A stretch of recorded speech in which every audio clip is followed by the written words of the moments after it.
पल तेरी ओर, हर पल तेरी ओर, स्नेह प्यार की तुझसे बाबा बांधी है जीवन डोर, बांधी है जीवन डोर।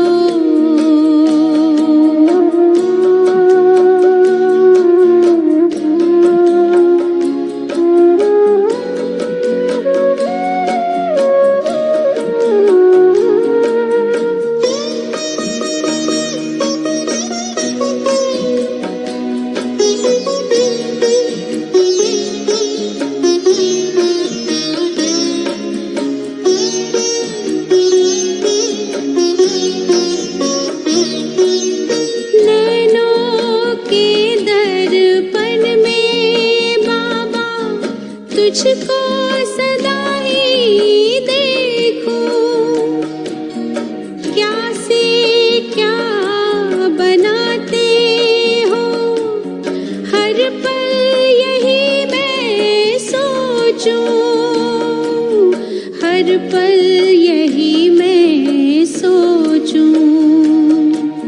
मन आंगन में अब तो बाबा, मन आंगन में अब तो बाबा, खुशियों के नाचे मोर, खुशियों के नाचे मोर। स्नेह प्यार की तुझसे बाबा बांधी है जीवन डोर, बांधी है जीवन डोर।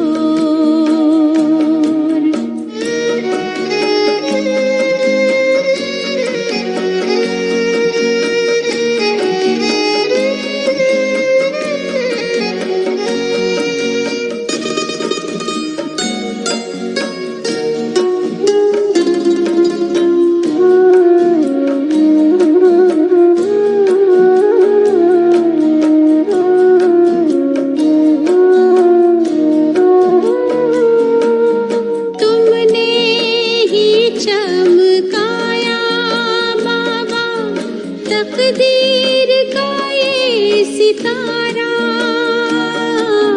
नाज करूं मैं भाग्य पे अपने, पाके तेरा सहारा,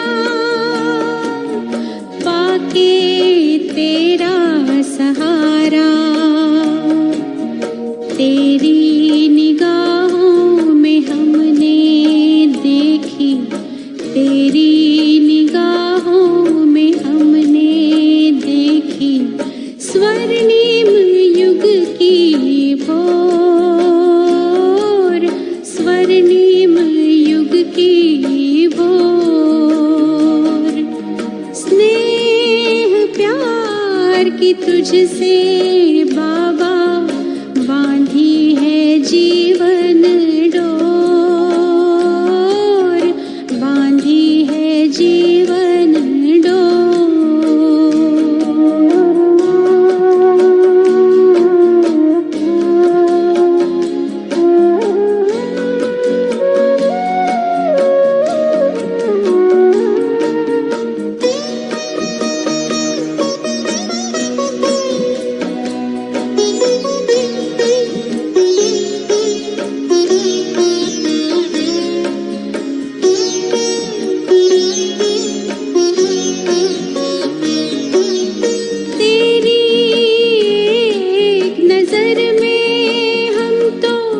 जन्मों का सुख पाए,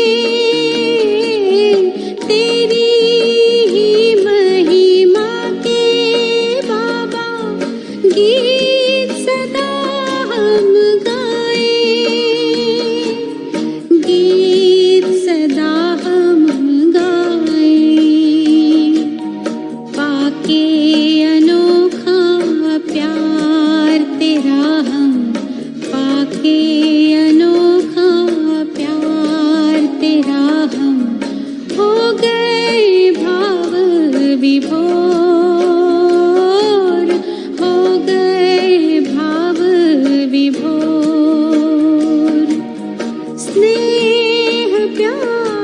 की तुझसे बाबा बांधी है जीवन डोर, बांधी है जीवन डोर। दिल मेरा लगा ही रहता हर पल तेरी ओर, हर पल तेरी ओर। स्नेह प्यार की तुझसे बाबा बांधी है जीवन डोर, बांधी है जीवन डोर, बांधी है जीवन डोर, बांधी है। ओम शांति। आज 27 सितंबर 2020 अव्यक्त बाप दादा का मधुर महावाक्य। ओरिजिनल डेट है 27 मार्च 86 का। मुरली का टाइटल है सदा के स्नेही बनो। आज स्नेह का सागर बाप अपने स्नेही बच्चों से मिलने के लिए आए हैं। ये रूहानी स्नेह हर बच्चे को सहयोगी बना देता है। ये स्नेह सारे पुराने संसार को सहज भुलाने का साधन है। यह स्नेह हर आत्मा को बाप का बनाने में एकमात्र शक्तिशाली साधन है। स्नेह ब्राह्मण जीवन का फाउंडेशन है। स्नेह शक्तिशाली जीवन बनाने का पालना का आधार है। सभी जो भी श्रेष्ठ आत्माएं बाप के पास सम्मुख पहुंची है, उन सभी के पहुंचने का आधार भी स्नेह है।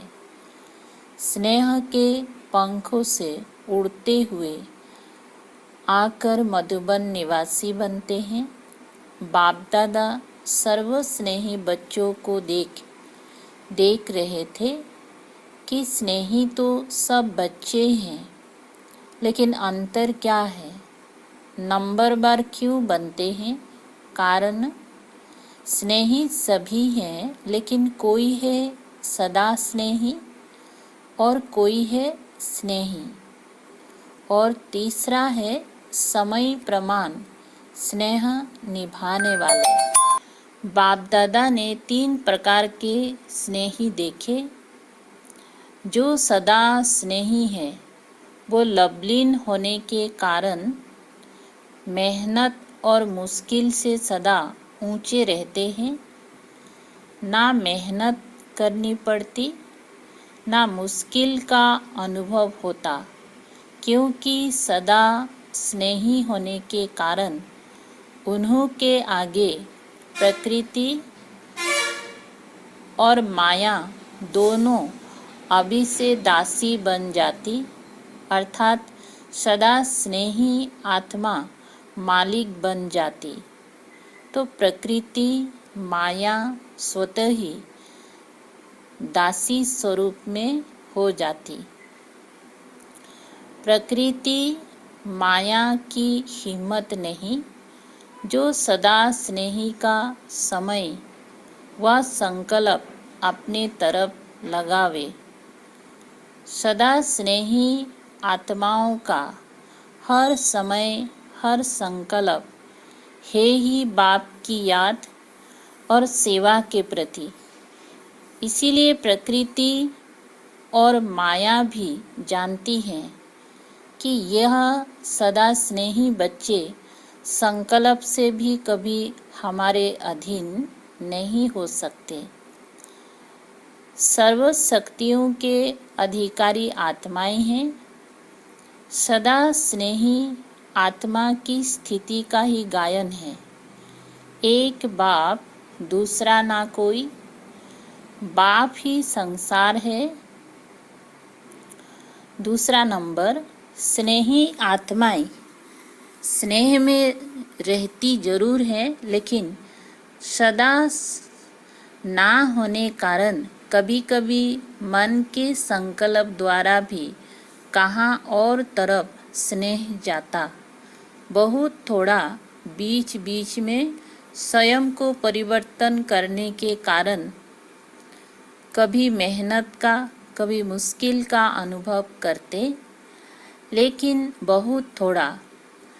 जब भी कोई प्रकृति व माया का सूक्ष्म बार हो जाता है तो उसी समय स्नेह के कारण याद जल्दी आ जाती है और याद की शक्ति से अपने को बहुत जल्दी परिवर्तन भी कर लेते हैं, लेकिन थोड़ा सा समय और फिर भी संकल्प मुश्किल या मेहनत में लग जाता है।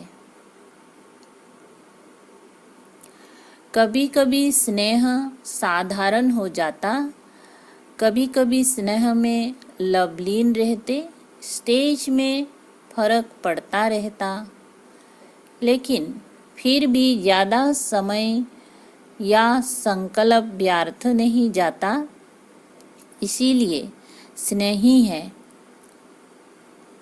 लेकिन सदा स्नेही ना होने के कारण सेकेंड नंबर हो जाते हैं, है ना।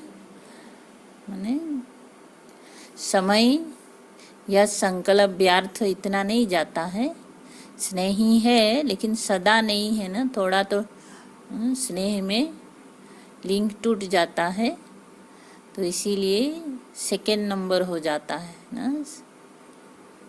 तीसरा है समय प्रमाण स्नेह निभाने वाले। ऐसी आत्माएं समझती हैं कि सच्चा स्नेह सिवाय बाप के और कोई से मिल नहीं सकता और यही रूहानी स्नेह सदा के लिए श्रेष्ठ बनाने वाला है। ज्ञान अर्थात समझ पूरी है और यही स्नेही जीवन प्रिय भी लगती है, लेकिन कोई अपनी देह के लगाव के संस्कार या कोई भी विशेष पुराना संस्कार व किसी व्यक्ति व वस्तु के संस्कार व व्यर्थ संकल्पों के संस्कार बस कंट्रोलिंग पावर ना होने के कारण व्यर्थ संकल्पों का बोझ है। वह संगठन की शक्ति की कमी होने के कारण संगठन में सफल नहीं हो सकते। संगठन की परिस्थिति स्नेह को समाप्त कर अपनी तरफ खींच लेती है और कोई सदा ही दिल शिकस्त जल्दी होते हैं। अभी अभी बहुत अच्छे उड़ते रहेंगे और अभी अभी देखो तो अपने आप से ही दिल शिकस्त। यह स्वयं से दिल शिकस्त होने का संस्कार भी सदा स्नेही बनने नहीं देता। किसी न किसी प्रकार का संस्कार परिस्थिति की तरफ, प्रकृति की तरफ आकर्षित कर देता है और जब हलचल में आ जाते हैं तो स्नेह का अनुभव होने के कारण, स्नेही जीवन प्रिय लगने के कारण फिर बाप की याद आती है। प्रयत्न करते हैं कि अभी फिर से बाप के स्नेह में समा जावे, तो समय प्रमाण, परिस्थिति प्रमाण हलचल में आने के कारण कभी याद करते हैं, कभी युद्ध करते हैं। युद्ध की जीवन ज़्यादा होती और स्नेह में समाने की जीवन उसके अंतर में कम होती है, इसीलिए तीसरा नंबर बन जाते हैं। फिर भी विश्व की सर्व आत्माओं से तीसरा नंबर भी अति श्रेष्ठ ही कहेंगी, क्योंकि बाप को पहचाना, बाप के बने, ब्राह्मण परिवार के बने ना। वे तीसरा नंबर है, लेकिन फिर भी विश्व की सभी आत्माओं में से क्या है, श्रेष्ठ है ना। जो बाबा को पहचाना, बाबा का बने, ब्राह्मण परिवार का बना, हाँ? तो इसीलिए दुनिया की कंपेयर में श्रेष्ठ आत्मा है। ऊंचे ते ऊंची ब्राह्मण आत्माएं ब्रह्मा कुमार कुमारी कहलाते, इसीलिए दुनिया के अंतर में वो भी श्रेष्ठ आत्माएं हैं, लेकिन संपूर्णता के अंतर में तीसरा नंबर है ना। यहाँ ब्राह्मण परिवार में संपूर्णता के अंतर में तीसरा नंबर है, लेकिन दुनिया के हिसाब से श्रेष्ठ आत्माएं हैं। तो स्नेही सभी हैं, लेकिन नंबरवार है। नंबर 1 सदा स्नेही आत्माएं सदा कमल पुष्प समान न्यारी और बाप की अति प्यारी है। स्नेही आत्माएं न्यारी हैं, प्यारी भी हैं, लेकिन बाप समान शक्तिशाली विजयी नहीं है, लवलीन नहीं है, लेकिन स्नेही है। उन्हों का विशेष यही स्लोगन है, तुम्हारे हैं तुम्हारे रहेंगे। सदा यह गीत गाते रहते। फिर भी स्नेह है, इसीलिए 80% सेफ रहते हैं। लेकिन फिर भी कभी कभी शब्द आ जाता है, सदा शब्द नहीं आता ना। स्नेही है, लेकिन कभी कभी क्या होता है, मिस हो जाता है ना। स्नेह में ऊपर नीचे होता है, तो इसलिए कभी शब्द आ गया ना, सदा शब्द नहीं। और तीसरे नंबर आत्माएं बार बार स्नेह के कारण प्रतिज्ञाएं भी स्नेह से करते रहते हैं। बस अभी से ऐसे बनना है ना, हार खाते रहते हैं और बार बार स्नेह के बजाय से बाबा से प्रतिज्ञा भी करते हैं ना, अभी से ऐसे बनना है, अभी से ये करेंगे, क्योंकि अंतर तो जानते हैं ना। प्रतिज्ञा भी करते, पुरुषार्थ भी करते, लेकिन कोई ना कोई विशेष पुराना संस्कार लगन में मगन रहने नहीं देता, विघ्न मगन अवस्था से नीचे ले आते। इसीलिए सदा शब्द नहीं आ सकता, लेकिन कभी कैसे होने के कारण कोई ना कोई विशेष कमजोरी रह जाती है। ऐसी आत्माएं बाप दादा के आगे रूह रिहान भी बहुत मीठी करते हैं, हुज्जत बहुत दिखाते हैं, कहते हैं डायरेक्शन तो आपके हैं, लेकिन हमारी तरफ से करो भी आप और पावे हम। हुज्जत से स्नेह से कहते, जब आपने अपना बनाया है तो आप ही जानो। कुछ समय के लिए एकदम बाबा के ऊपर छोड़ देते हैं, आपने बनाया सब आप ही जानो। बाप कहते हैं बाप तो जाने, लेकिन बच्चे माने तो सही। बाबा तो जानते ही हैं, है ना, लेकिन बच्चे भी बाप का कहना माने तो सही। लेकिन बच्चे हुज्जत से यही कहते कि हम माने ना माने आपको मानना ही पड़ेगा। तो बाप को फिर भी बच्चों पर रहम आता है कि है तो ब्राह्मण बच्चे, इसीलिए स्वयं भी निमित्त बनी हुई आत्माओं द्वारा विशेष शक्ति देते हैं। लेकिन कोई शक्ति लेकर बदल भी जाते और कोई शक्ति मिलते भी अपने संस्कारों में मस्त होने के कारण शक्ति को धारण नहीं कर सकते। जैसे कोई ताकत की चीज खिलाओ और वो खावे ही नहीं तो क्या करेंगे। बाप विशेष शक्ति देते भी हैं और कोई धीरे धीरे शक्तिशाली बनते बनते तीसरे नंबर से दूसरे नंबर में आ भी जाते। लेकिन कोई बहुत अलबेले होने के कारण जितना लेना चाहिए उतना नहीं ले सकते। तीनों प्रकार के स्नेही बच्चे हैं, टाइटल सभी का स्नेही बच्चे हैं, लेकिन नंबरवार है। आज जर्मनी वालों का टर्न है। सारा ही ग्रुप नंबर 1 है ना। नंबर 1 समीप रत्न है, क्योंकि जो समान होते हैं वही समीप रहते हैं। शरीर से भले कितना भी दूर हो, लेकिन दिल से इतने नज़दीक है जो रहते ही दिल में है। स्वयं बाप के दिल तक पर रहते हैं। उन्हों के दिल में स्वतः ही बाप के सिवाय और कोई नहीं, क्योंकि ब्राह्मण जीवन में बाप ने दिल का ही सौदा किया है। दिल ली और दिल दी, दिल का सौदा किया है ना। दिल से बाप के साथ रहते हो, शरीर से तो कोई कहाँ रहते। सभी को यहाँ रखे तो क्या बैठ करेंगे। सेवा के लिए तो मधुबन में साथ रहने वालों को भी बाहर भेजना पड़ा, नहीं तो विश्व की सेवा कैसे होती। बाप से भी प्यार है तो सेवा से भी प्यार है। इसीलिए ड्रामा अनुसार भिन्न भिन्न स्थान पर पहुंच गए, भिन्न भिन्न स्थान पर सेवा के लिए पहुंच गए हो और वहाँ की सेवा के निमित्त बन गए हो। तो ये भी ड्रामा में पाठ नुंधा हुआ है। अपने हमजिन्स की सेवा के निमित्त बन गए। जर्मनी वाले सदा खुश रहने वाले हैं ना।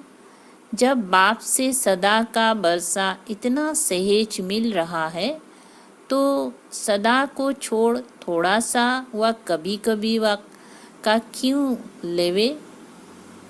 दाता दे रहा है तो लेने वाले कौन क्यों लेवे। इसीलिए सदा खुशी के झूले में झूलते रहो। सदा माया जीत, प्रकृति जीत, विजयी बन विजयी का नगरा विश्व के आगे जोर शोर से बजाओ। आजकल की आत्माएं विनाशी साधनों में या तो बहुत मस्त नशे में चूर है और या तो दुख अशांति से थके हुए ऐसी गहरी नींद में सोए हुए हैं जो छोटा आवाज़ सुनने वाले नहीं हैं। नशे में जो चूर होता है उनको हिलाना पड़ता है, गहरी नींद वाले को भी हिलाकर उठाना पड़ता है। तो हैमबर्ग वाले क्या कर रहे हैं। अच्छा ही शक्तिशाली ग्रुप है। सभी की बाप और पढ़ाई से प्रीत अच्छी है। जिन्हों की पढ़ाई से प्रीत है वो सदा शक्तिशाली रहते। बाप अर्थात मुरलीधर से प्रीत माना मुरली से प्रीत। मुरली से प्रीत नहीं तो मुरलीधर से भी प्रीत नहीं। कितना भी कोई कहे कि मुझे बाप से प्यार है, लेकिन पढ़ाई के लिए टाइम नहीं, बाप नहीं मानते। जहाँ लगन होती है वहाँ कोई विघ्न ठहर नहीं सकते, स्वतः ही समाप्त हो जाएंगे। पढ़ाई की प्रीत, मुरली से प्रीत वाले विघ्नों को सहज पार कर लेते हैं। उड़ती कला द्वारा स्वयं ऊंचे हो जाते, विघ्न नीचे रह जाते। उड़ती कला वाले के लिए पहाड़ भी एक पत्थर समान है। पढ़ाई से प्रीत रखने वालों के लिए बहाना कोई नहीं होता। प्रीत मुश्किल को सहज कर देती। एक मुरली से प्यार, पढ़ाई से प्यार और परिवार का प्यार किला बन जाता है। किले में रहने वाले सेफ हो जाते हैं। इस ग्रुप को ये दोनों विशेषताएं आगे बढ़ा रही हैं। पढ़ाई और परिवार के प्यार कारण एक दो को प्यार के प्रभाव से समीप बना देते हैं और फिर निमित्त आत्मा पुष्पाल भी प्यार वाली मिली है। स्नेह भाषा को भी नहीं देखता, स्नेह की भाषा सभी भाषाओं से श्रेष्ठ है। सभी उनको याद कर रहे हैं, बाप दादा को भी याद है, अच्छा ही प्रत्यक्ष प्रमाण देख रहे हैं। सेवा की वृद्धि हो रही है। जितना वृद्धि करते रहेंगे उतना महान पुण्य आत्मा बनने का फल सर्वों की आशीर्वाद प्राप्त होती रहेगी। पुण्य आत्मा ही पूज्य आत्मा बनती है। अभी पुण्य आत्मा नहीं तो भविष्य में पूज्य आत्मा नहीं बन सकते। पुण्य आत्मा बनना भी जरूरी है। अच्छा, अब एक तो मुरलियों से चुने हुए प्रश्न उत्तर। ब्राह्मण जीवन का विशेष गुण, श्रृंगार व खजाना कौन सा है? उत्तर है संतुष्टता। जैसे कोई प्रिय वस्तु होती है तो प्रिय वस्तु को कभी छोड़ते नहीं हैं। संतुष्टता विशेषता है। ब्राह्मण जीवन के परिवर्तन का विशेष दर्पण है। जहाँ संतुष्टता है वहाँ खुशी जरूर है। यदि ब्राह्मण जीवन में संतुष्टता नहीं तो वो साधारण जीवन है। प्रश्न है फिर, संतुष्ट मणियों की विशेषताएं क्या होंगी? उत्तर है संतुष्ट मणियाँ कभी किसी भी कारण से, स्वयं से, अन्य आत्माओं से, अपने संस्कारों से, वायुमंडल के प्रभाव से असंतुष्ट नहीं हो सकती। वे ऐसे कभी नहीं कहेंगी कि हम तो संतुष्ट हैं लेकिन दूसरे असंतुष्ट करते हैं। कुछ भी हो जाए, संतुष्ट मणियाँ अपनी संतुष्टता की विशेषता को छोड़ नहीं सकती। प्रश्न फिर, जो सदा संतुष्ट रहते हैं उनकी निशानियाँ क्या होंगी? उत्तर है नंबर 1, जो सदा संतुष्ट रहता है उसके प्रति स्वतः सभी का स्नेह रहता है, क्योंकि संतुष्टता ब्राह्मण परिवार का स्नेही बना देती है। दूसरा नंबर, संतुष्ट आत्मा को सभी स्वयं ही समीप लाने व हर श्रेष्ठ कार्य में सहयोगी बनाने का प्रयत्न करेंगे। तीसरा, संतुष्टता की विशेषता स्वयं ही हर कार्य में गोल्डन चांसलर बना देती है। उन्हें कहना या सोचना भी नहीं पड़ता है। चौथा, संतुष्टता सदा सर्वों के स्वभाव संस्कारों को मिलाने वाली होती है। वो कभी किसी के स्वभाव संस्कार से घबराने वाले नहीं होते। पांचवा, उनसे सभी का स्वतः दिल का प्यार होता है। वो प्यार लेने के पात्र होते हैं। संतुष्टता ही उस आत्मा की पहचान दिलाती है। हर एक की दिल होगी, इनसे बात करे, इनसे बैठे।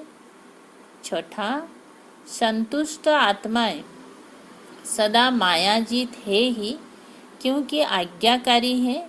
सदा मर्यादा की लकीर के अंदर रहते हैं। माया को दूर से ही पहचान लेते हैं। फिर प्रश्न, यदि समय पर माया को पहचान नहीं पाते, बार बार धोखा खा लेते, तो उसका कारण क्या? उत्तर है पहचान कम होने के कारण है। सदा बाप की श्रेष्ठ मत पर नहीं चलते हैं। कोई समय चलते हैं, कोई समय नहीं। कोई समय याद करते हैं, कोई समय नहीं। कोई समय उमंग उत्साह में रहेंगी, कोई समय नहीं। सदा आज्ञा की लकीर के अंदर नहीं रहते, इसीलिए माया समय पर धोखा दे देती है। माया में परखने की शक्ति बहुत है। माया देखती है कि इस समय यह कमज़ोर है तो उस कमजोरी द्वारा अपना बना देती है। माया के आने का रास्ता है ही कमजोरी। प्रश्न, मायाजीत बनने का सहज साधन कौन सा है? उत्तर है, सदा बाप के साथ रहो। साथ रहना अर्थात स्वतः मर्यादाओं की लकीर के अंदर रहना। फिर एक एक विकार के पीछे विजयी बनने की मेहनत करने से छूट जाएंगे। साथ रहो तो जैसे बाप वैसे आप। संग का रंग स्वतः ही लग जाएगा। इसीलिए बीज को छोड़ सिर्फ शाखाओं को काटने की मेहनत नहीं करो। आज काम जीत बन गए, कल क्रोध जीत बन गए, नहीं, सदा विजयी। सिर्फ बीज रूप को साथ रखो तो माया का बीज ऐसे भस्म हो जाएगा जो फिर कभी भी उस बीज से अंश भी नहीं निकल सकता। अच्छा, मीठे मीठे सिकलधे बच्चों प्रति माता पिता बाप दादा का याद प्यार और गुड मॉर्निंग। रूहानी बाप की रूहानी बच्चों को नमस्ते। हम रूहानी बच्चों की रूहानी बाप दादा को याद प्यार, गुड मॉर्निंग और नमस्ते नमस्ते। आज का मीठा वरदान है,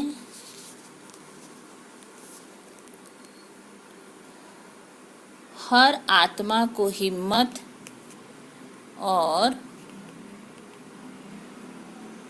उल्लास दिलाने वाले रहमदिल विश्व कल्याणकारी भव। हर आत्मा को हिम्मत उल्लास दिलाने वाले रहमदिल विश्व कल्याणकारी भव। स्पष्टीकरण है, कभी भी ब्राह्मण परिवार में किसी कमजोर आत्मा को तुम कमजोर हो ऐसे नहीं कहना। आप रहमदिल विश्व कल्याणकारी बच्चों के मुख से सदैव हर आत्मा के प्रति शुभ बोल निकलने चाहिए। दिल शिकस्त बनाने वाले नहीं। चाहे कोई कितना भी कमजोर हो, उसे इशारा या शिक्षा भी देनी हो तो पहले समर्थ बनाकर फिर शिक्षा दो। पहले धरनी पर हिम्मत और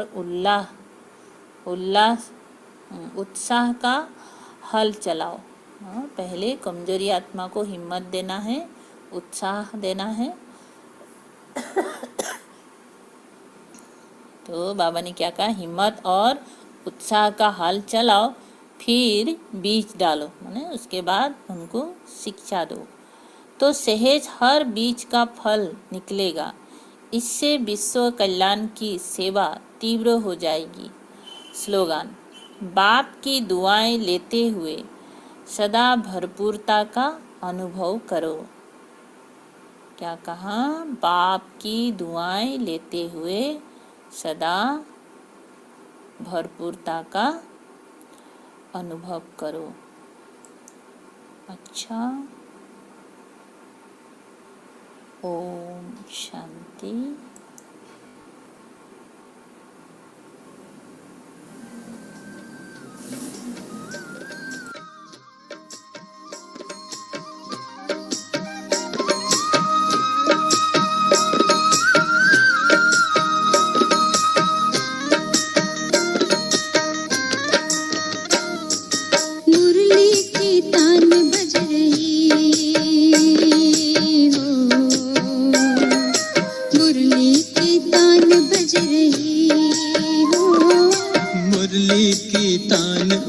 जाग रे इंसान, मिल जाएंगे भगवान तेरे द्वार पे पुकारता हो।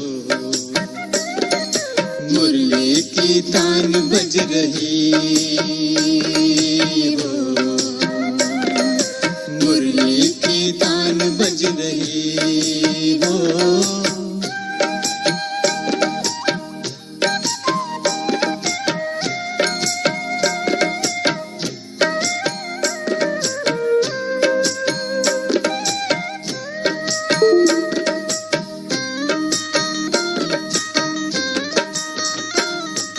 अदृश्य है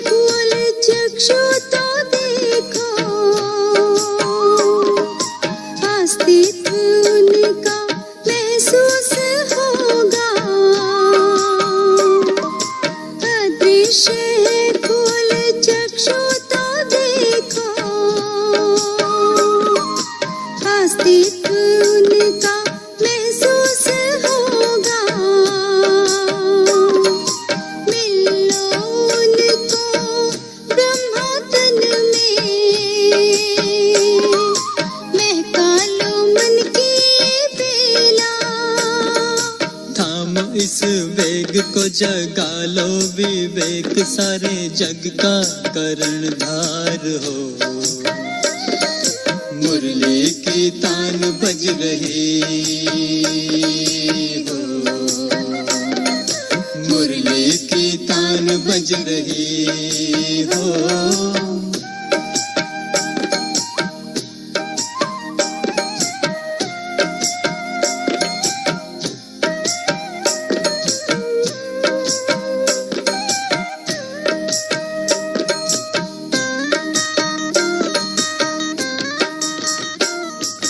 धमनियों में बह रहा है जब से, श्वास तेरी चल रही है तब से। धमनियों में बह रहा है जब से, श्वास तेरी चल रही है तब से। सब कुछ तो पा लिया है तूने, अब मांगे क्या तू शिव से। सुबह की भोर का, अंधेरे घनघोर का, जीवन का आधार हो।